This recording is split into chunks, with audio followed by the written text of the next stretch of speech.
اعوذ باللہ من الشیطان الرجیم بسم اللہ الرحمن الرحیم نحمدہ ونصلی علی رسولہ الکریم اما بعد۔ ناظرین محترم، آج سورۃ بقرہ کی آیت نمبر 260 زیر بحث آئے گی، اور اس میں حضرت ابراہیم علیہ السلام کے اللہ تعالیٰ کے ساتھ ایک مکالمے کا ذکر ہے، اور مردہ کو زندہ کرنے کا سوال ہے، اور اللہ تعالیٰ کا جواب کیا ہے اور حضرت ابراہیم علیہ السلام کا سوال کیا ہے، اس پر گفتگو ہے۔ ملاحظہ فرمائیں، وَإِذْ قَالَ إِبْرَاهِيمُ رَبِّ أَرِنِي كَيْفَ تُحْيِي الْمَوْتَى۔ یاد کرو اس وقت کو، وہ بھی تصور ذرا، وہ صورتحال واقعہ ذرا ذہن میں لاؤ کہ جب حضرت ابراہیم علیہ السلام نے اپنے رب سے کہا ارنی کیف تحیی الموتى، ارنی تو مجھے دکھا، کیف تحیی الموتى تو مردوں کو زندہ کیسے کرتا ہے یا کرے گا۔ قال اولم تؤمن، تو اللہ تعالیٰ نے فرمایا کہ تو ایمان نہیں رکھتا، مانتا نہیں ہے۔ قال، تو حضرت ابراہیم علیہ السلام نے عرض کیا بلا، ہاں میں مانتا ہوں، کیوں نہیں، ولکن لیطمئن قلبی، لیکن میں اطمینان چاہتا ہوں، دل کا اطمینان چاہتا ہوں کہ میں مطمئن ہو جاؤں۔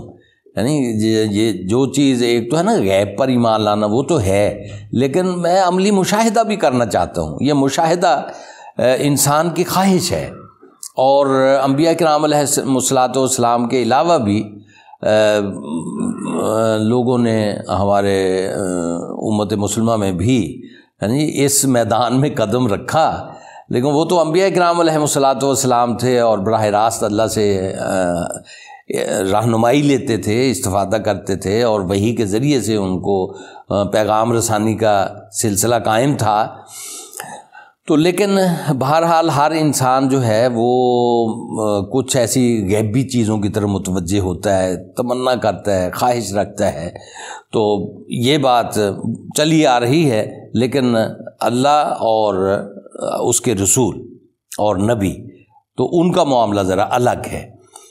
تو اللہ نے پوچھا، انہوں نے جواب دیا کہ میں اطمینان قلب چاہتا ہوں۔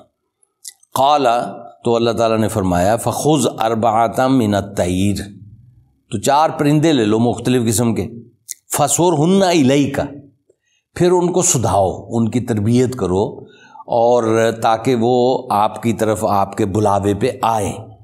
اب بھی بعض لوگوں نے کچھ پرندے پالے ہوئے ہوتے ہیں، تو آپ دیکھتے ہیں کہ ان کے بلاوے پہ وہ آتے ہیں، خاص طور پہ یہ کبوتر اڑانے والے، یعنی یہ کبوتروں کی زبان سمجھتے ہیں، کبوتر ان کی زبان سمجھتے ہیں، تو اڑا دیتے ہیں اور پھر وہ بلاتے ہیں تو ان کی طرف آ جاتے ہیں۔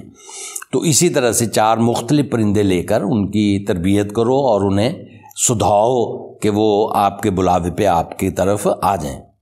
ثم اجعل علی کل جبل، ثم پھر اجعل، ہر ایک کو، علی کل جبل، ایک پہاڑ پہ رکھیں، منہن جزءا، ان کے جز کر کے، ثم ادعوہن، پھر انہیں پکاریں، بلائیں اسی طرح سے جن کو آپ نے سدھایا ہے، اور پکار پہ آپ کی طرف آتے ہیں، یاتینا کا سایہ، تو وہ اڑتے ہوئے آپ کے پاس آ جائیں گے۔ وَعَلَمْ أَنَّ اللَّهَ عَزِيزٌ حکیم، تو جان لو کہ اللہ تعالیٰ عزیز ہے اور حکیم ہے۔ یہاں پہ اللہ نے جو صفات اپنی بیان فرمائی ہیں، غالب ہے، عزیز کا معنی غالب، اور حکیم کا معنی حکمت والا ہے۔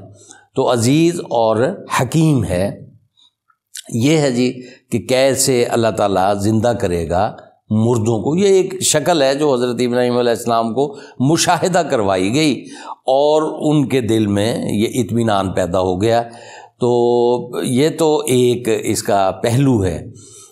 تو دوسرا پہلو وہی مردہ قوم کو زندہ کرنے کے حوالے سے، وہ اس میں پھر وہ اسٹرگل کا مسئلہ ہے، ہاں جی، کہ بھی ان کو سدھاؤ، جس طرح پرندوں کو سدھاتے ہو نا کہ اپنی طرف آئیں، اس طرح سے ایک ایک انسان کو سدھاؤ، ہاں جی، ان کی تربیت کرو اور ان کو اپنا، ان کے ذہنوں میں اپنا پیغام پختہ کرو اور پھر ان کو اکٹھا کرو اجتماع پہ، ہاں جی، جماعت بناؤ ان کی، اس جماعت کے ذریعے سے پھر اپنے دشمنوں کا مقابلہ کرو۔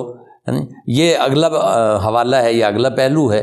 بہرحال یہاں پہ اتنی ہی بات ہے کہ اللہ تعالیٰ مردوں کو زندہ کیسے کرے گا یہ مشاہدہ کروایا، اور جس سے اطمینان قلب حاصل ہوا، اور یہ اطمینان قلب پھر پیغمبروں کو مشاہدات کروائے جاتے ہیں، جس کے نتیجے میں وہ گویا زیادہ مضبوطی کے ساتھ اور زیادہ ایمان کی طاقت کے ساتھ اپنی دعوت کو لوگوں کے سامنے پیش کرتے ہیں۔ وآخر دعوانا ان الحمد للہ رب العالمین۔